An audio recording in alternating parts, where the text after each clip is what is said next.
Today we're in a car cave, but it's an EV DIY car cave.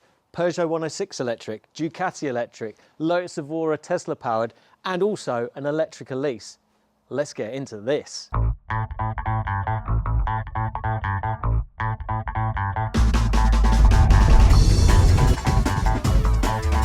So here she is. She's a beaut, isn't she?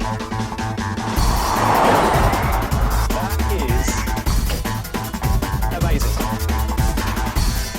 Right, we're here with Russ, and you've got an amazing selection of vehicles here, Russ. I'm extremely jealous. We met Russ, oh, goodness me, it's probably over a year ago at Cafe and Machine. You surprised me with your Lotus Evora on one of the Chargeheads EV meets. I think we met and you said, oh, I've got a Lotus and it's got a Tesla motor in it.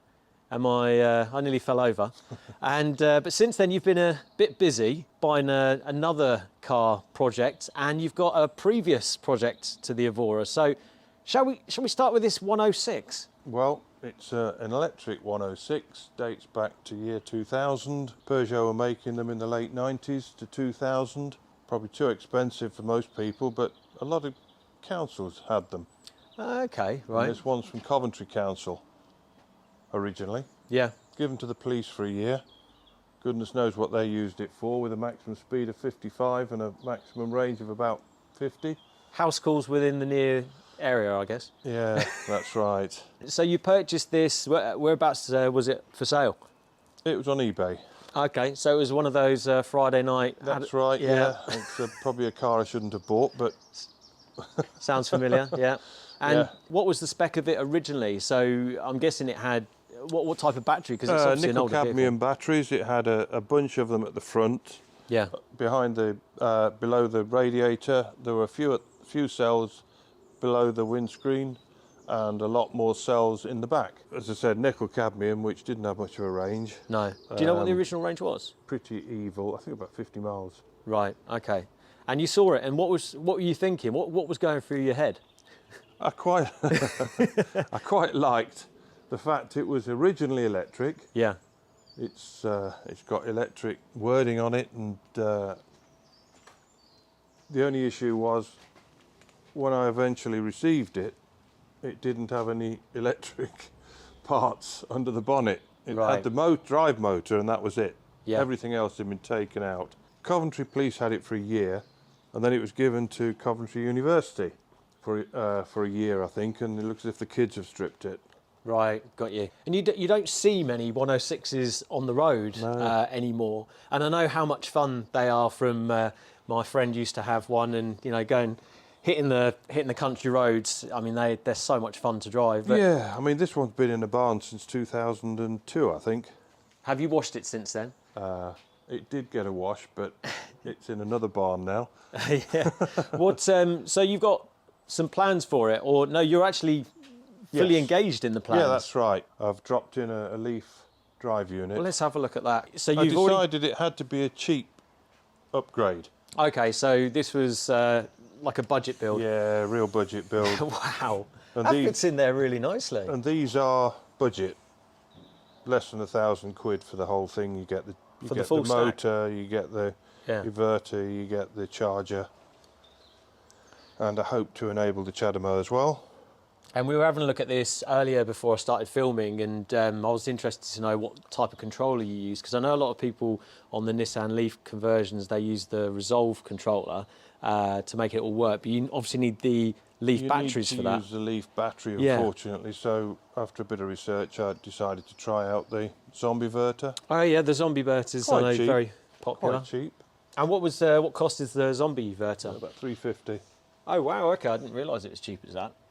And what was the power roughly of the previous motor, and what's this one in the sort of comparison? I think it's 11 kilowatt, the old drive. Yeah. The DC drive, maximum 22 according to the paperwork. Well, this, with the right size voltage, it's about 80 kilowatt, I think, the Nissan. So this, I'm guessing, it'll be on 250 volt, which this will have. It'll be probably 60 kilowatt, maybe a little more. And you mentioned that the weight was about 1.3 tons. Oh yeah, this will be lighter. Yeah. It's got far fewer cells in it. Yeah. And I think you mentioned it's 30 kilowatt hour pack now. Yep. And what type of batteries did you put in it? Lithium modules. And they're at the back, are they? Yeah, that's right. They're under there. I can lift this up a bit if you want to. Oh, yeah. Oh, you... Happy days. Russ just pointed out the fact that this is actually, for what it was back then, a very high spec because it had electric steering and also gas struts for the bonnet, which are rather useful. So this looks rather new. Yeah, this is very new. This is my battery box. Ah, okay. Fits to within a millimetre because it had to in the space where the old battery box was. Yeah. As we'll have a look in a minute under there, but they've actually raised the boot height so they could get their batteries in the back. Right, okay. I had to grab as much space as I could to get these modules in. And these modules are fairly tight. And I can see Orion BMS there, is that right? Orion BMS, that end. It's a little bit bigger than I wanted, but it was half price from eBay. Nice. Unused. Oh, happy days. So what we got up here? That's the leaf contactors. Okay. Oh, it's good that you've reused those. Bit of repurposing going on. Yeah. And you mentioned that the car's hardly done any miles as well, because it's pretty tidy. 14,000. 14,000, wow. Yeah, it's pretty tidy under here. So it looks like you've got a lot of the main stuff done. Yeah, that's right. So how difficult was it to kind of secure the motor? Not too difficult. I do have an engineering background, not really welding engineering background, as a lot of people will note by the welding. No, well, it's but it is strong. I know it's strong. Yeah. So I just propped the engine up, or the motor up, the drive units up on wood, and then made the brackets to suit. Yeah. Well, anyone that has seen, well, anyone who hasn't seen the video before, it's up here in the corner for where we had a first meeting with Russ. So check it out. I'll put it up on the screen. And that gives some more detail about the Evora, which I think we're going to be taking out later, which would be rather nice. So yeah, no, it looks really, really tidy. What more have you got to do to finish it off? Connect the battery box up, connect all the hoses up, finish a bit of wiring, work out the settings on the Zombieverter, which is not that easy to understand. Right.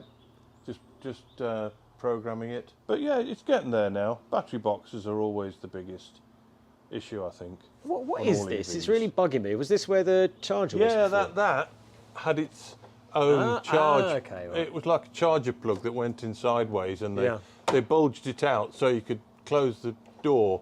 I've just put a standard Type 2 in there. Yeah, and that's what you're going to go for, Type 2 AC charging, I take it. And the heat, the cabin heat, believe it or not, was petrol. What? It was petrol. It had a Webasto heater in here, petrol powered. That's bananas. That's why it's got a petrol thing. Well, I've actually put the CHAdeMO in the petrol. Oh, of course, yeah, it's the CHAdeMO, yeah. So but there was a little 1 gallon tank under here. Yeah.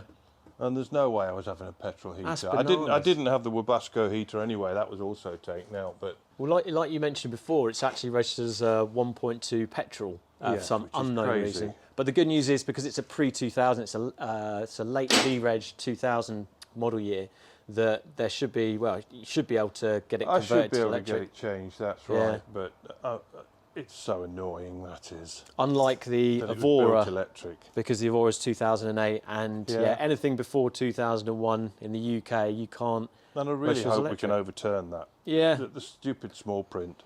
It's so stupid. Yeah, I'll just show you how they've raised the boot up, look, to get the battery, and that's what they've done. The battery, the boot should, I think, drop down a lot more. Yeah. You can actually, you can't see it from here, but you can see they've actually welded the plate in. So, and in fact, that's my isolator. Look, look at that. I just saw that. Nice work. Cool. No, looks really, really good. Have a look inside. Yeah, I'd love to have a look. God, it takes me back. Yeah, apart from the radio, it's all original. I like to keep them original when I do a conversion anyway. Like the dials. I didn't actually know that you had an electric bike, and the fact that you've got an electric Ducati, that's just brilliant. So how did you come across this? I've been buying these little flat pancake motors Lynch motors. In fact, I have met Mr. Lynch, who designed them. Okay. When I was in the Battery Vehicle Society and in the early days, 2008, 2009. And I've been collecting these motors off eBay for a while. Right. And I use them for ride-on mowers, as we'll see a bit later. Yeah. And I went to collect this motor, and the guy had a frame, and the frame was designed for this motor, so I purchased the frame. Yeah. So it's frame tank wheels. That's all I really got. I mean, look at that. That is that's very a cool. German screen that's brilliant. That I do like. It's not the most powerful of motors. I think it's only 10 kilowatt, 11 kilowatt, something like that. Not a great amount, but it was more a fun project.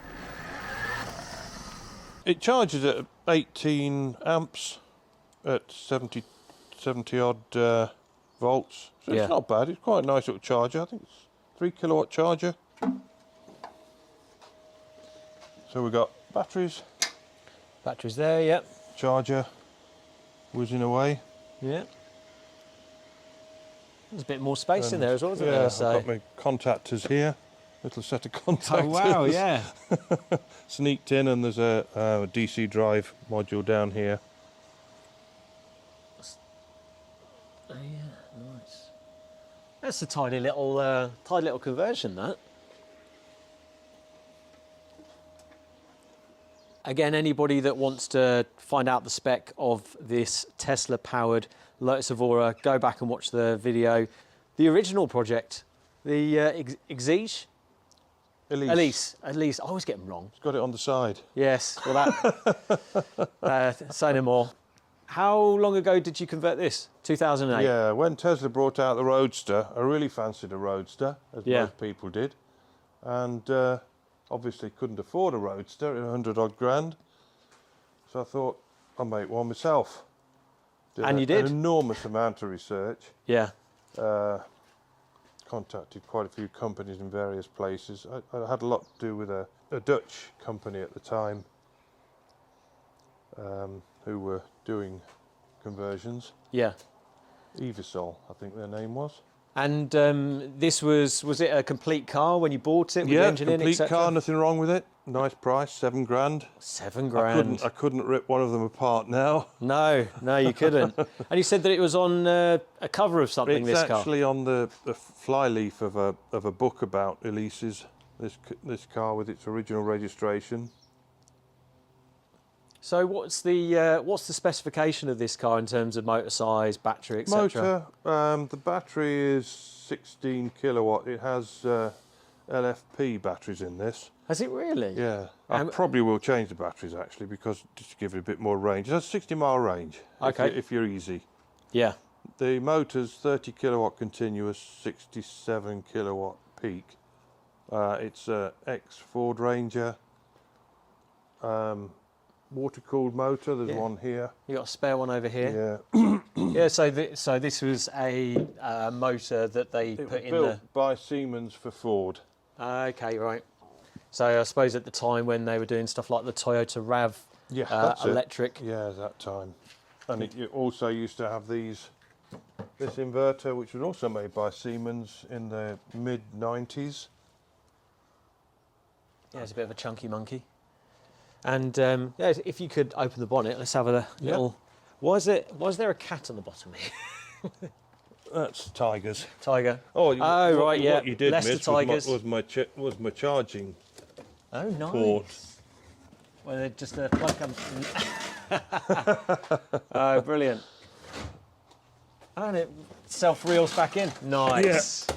Attention to detail It's there. not the only charging port, as it has a standard Type 2, but yeah. What's it charge at? Sort of 7 kilowatts or?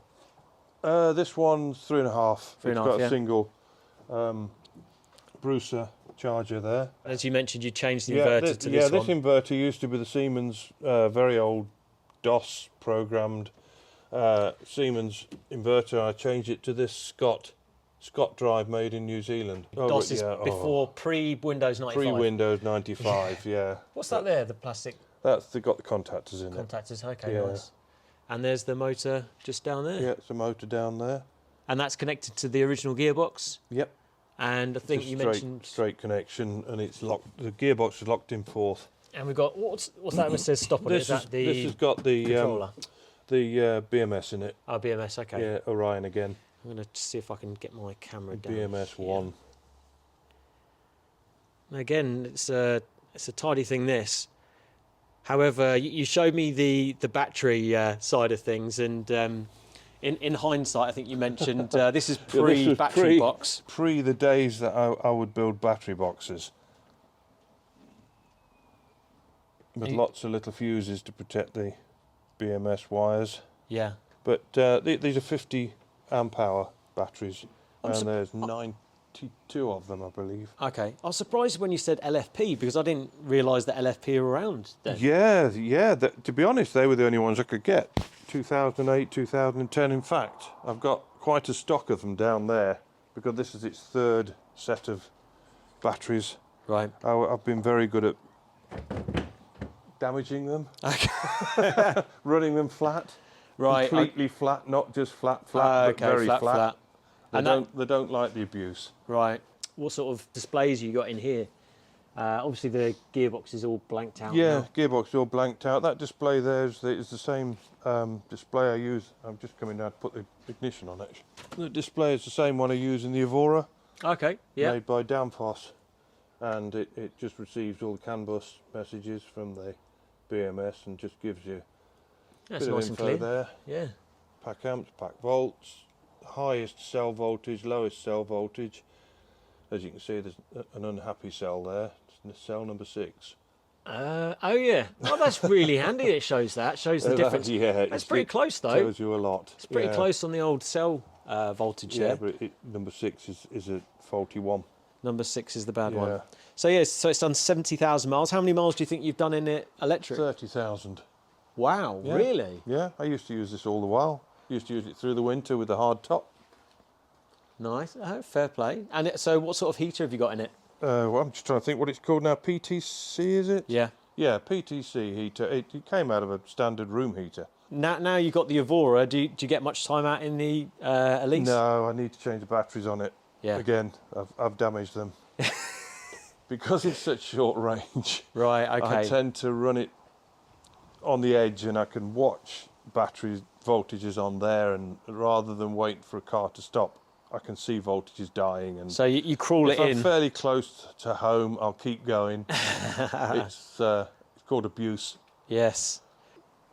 A lawnmower. The electric lawnmower. Yeah, but yeah, I've is actually got 2 of these. I've got one elsewhere, but it was another project EV, basically. yeah, I did this ages ago.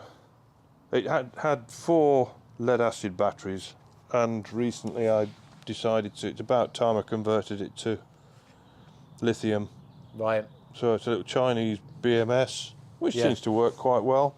I used to just about cut this lawn, middle lawn and the front lawn on 4 12-volt lead acid batteries, whereas with these lithium ones, They get you to work. they last me 6 lawn cuts instead of 1. Okay. 8. It's crazy. I've only charged this up about twice this year. How well does it go? What's the kind of motor on it and stuff? That's once again, it's a Lynch motor. Agni, that's the company that used to make Lynch motors. Yeah. And I'm not fully sure of the power of them. I think they're about 7 kilowatts, something like that. Does it do wheelies or anything like that? No, it's hydraulic drive, so this is actually 4-wheel drive. This one. Yeah, I did notice saying full drive on the side of it. I bought it from Scotland.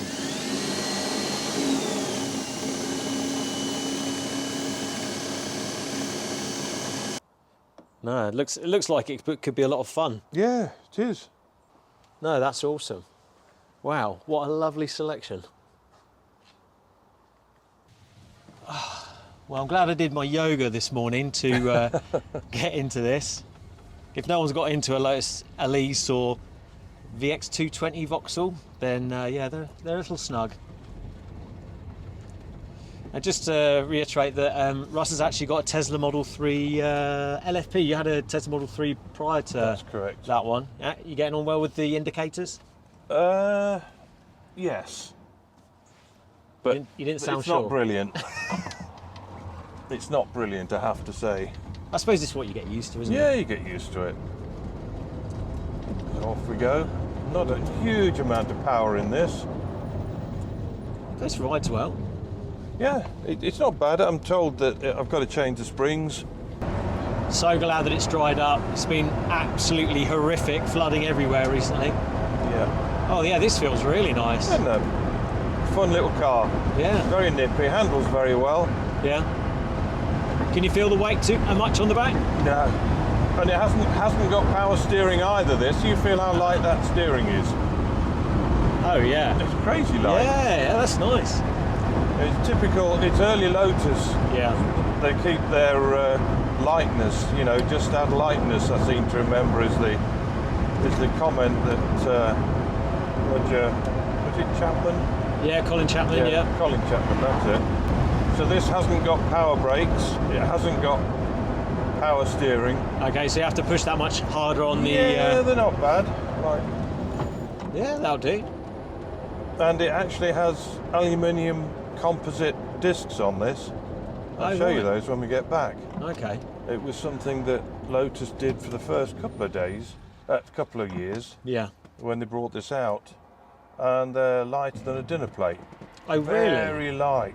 So yeah, you're looking, like you said, you're looking to upgrade the batteries. Yes, take a note of battery 6. So what's, have you got your eye on some batteries? Because obviously they've come down a lot in price now. Yeah, I may well use the same modules I've used for everything else. Right. Give it a bit more range. I'd like to have at least 100 miles. Unfortunately, in the past, I've just punished the batteries. And I think the latest ones I've got in there now were not really designed for traction. Yeah. I think they're more solar storage or something like that. Right, got you. And they don't like the amps. I mean, I can pull 170 amps there, and I think that's a bit over the top for the LFP 50 amp hour batteries. Right. Ah, so the dials all work. Ah, this is glorious, this is. Nice. Yeah, it flies along. God, we have definitely lucked out with the weather today. Very much. This is a gap in the rain, I think. Yeah, you know it. Yeah, for its limited power, it nips along well. Yeah. Probably because it still weighs less than a ton. Yeah. I've just noticed, do you want to have a look at a flat battery? Oh, wow. Cell number 6. Cell number 6 has got not a lot of voltage going on. No, until we regen. Will we get home, Russ? Yeah. What's this like to drive compared to the Evora Electric? As in, like, the handling, etc.? Oh, the handling... This is more of a go-kart? Yeah, this is more a fun car. Yeah. This is a bit like a hot hatch. Okay. The Evora has got proper, what I would say, Lotus suspension. It's quite supple. Bumpy country roads it loves. Yeah. Absolutely loves them. Really? Yeah, it's just a dream to drive. Anyway, here we are back. Super. Well, we made it. That's all that matters. It always does. Really impressive, guys. I mean, yeah, for something that's 16 years old in terms of conversion, really, really impressive. Thanks, Russ, for that. Russ has gone to go and get one of the discs to show me the lightness. I can't get out of the Lotus. I'm stuck. I think I need a hand. Oh, hang on, I'll get this. It's because I'm carrying. There we go. Oh wow, Aluminium ceramic discs. Oh, what? Yeah, that is so light. Wow. Just the joys of Lotus engineering, you know. Yeah. How do we make it go faster? Make it lighter. Simple. Just before I drive this amazing Lotus, I just wanted to say thank you so much for everyone's support. We're now over 5,000 subscribers. Don't forget to like and subscribe if you haven't already. And also just to highlight, on Sundays 8 o'clock, we've got a live podcast, YEV, which has got Kevin Booker and Alex Grant, industry experts on the EV side. We talk about the EV transition and everything around it. So check it out and enjoy the rest of the video. Back in the Evora again. Yeah. So, it's a completely different experience to jumping in out of the... it is like going... Well, it's going forward 10 years, isn't it? So... It's just a completely different experience, isn't it? It's a completely different experience. Well, I think they made it to higher spec, didn't they? They were going after the supercar sales.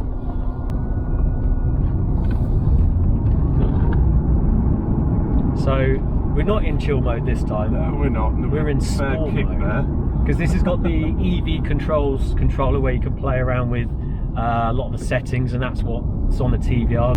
Yeah, I mean you can feel the grunt there. I don't know, what do we call grunt in electric? That's a good point. Yeah, we've got obviously torque, but I think my worry is it only has a 400 amp fuse. Okay, yeah. And I pulled over 500 just then. Oh wow. Oh wow. Okay. Do you often have it in sport? Never. It's quick enough without. Loads of regen. That's all regen there. Yeah, but this isn't, just in case. Does it do the one pedal braking? Oh yeah. Yeah? Yeah, it does all that. Just parking up here, we'll swap over. Okie dokie. Oh yeah. This is just, yeah, glorious. I could quite happily drive this every day. Well, the thing is, easily. The Lotus is, they always used to say it was loads of trouble, usually serious. Well, we've got rid of that. Yeah? Because that was the engine, let's be honest. I mean, the rest of the car is fine. Yeah, yeah. And it doesn't rattle. No. Honestly, I'm speechless to how good it is. I mean, I knew it was good before. It's been a while since I've been out in it. When you took me out in it before, I was like, wow, this is amazing, but it's really good to get a true feel. I could tell from sitting in the passenger seat it was good, but yeah, wow.